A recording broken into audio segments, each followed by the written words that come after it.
One day we got orders to storm a French position. We got in, and my comrades fell right and left of me. But then I was confronted by a French corporal, he with his bayonet at the ready, and I with my bayonet at the ready.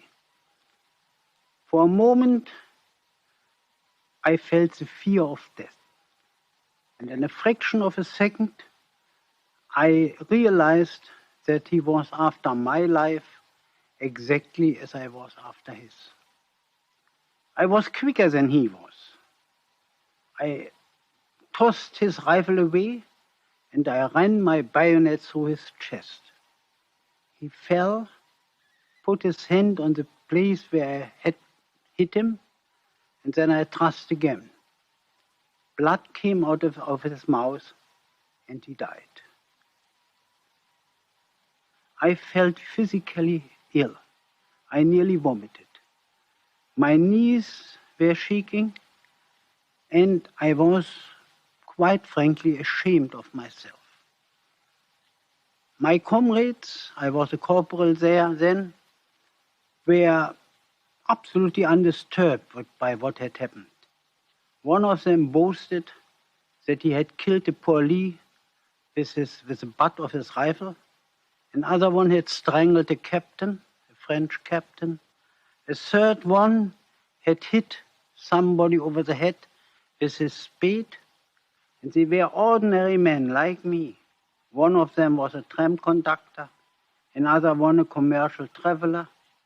Two were students, the rest were farm workers, ordinary people who never would have thought to do any harm to anyone. How did it come about that they were so cruel?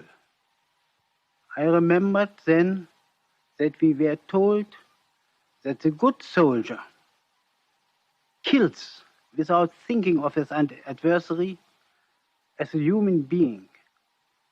The very moment he sees in him a fellow man, he is not a good soldier anymore. But I had in front of me the dead man, the dead French soldier, and how would I like him to have raised his hand?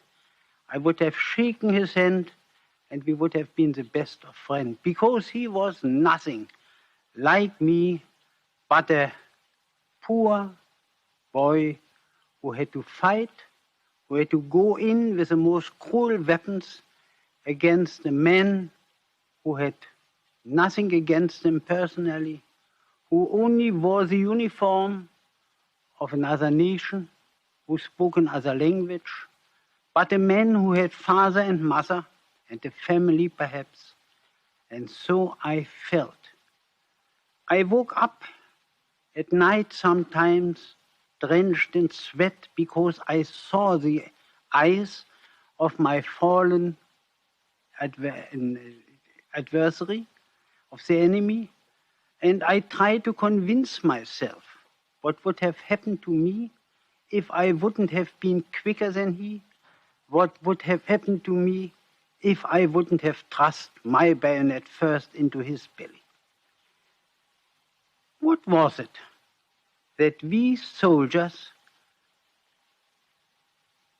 stabbed each other, strangled each other, went for each other like mad dogs? What was it that we, who had nothing against them personally, fought with them to the very end in death? We were civilized people after all. But I felt that the culture we boasted so much about is only a very thin lacquer which chips off the very moment we come in contact with cruel things like real war.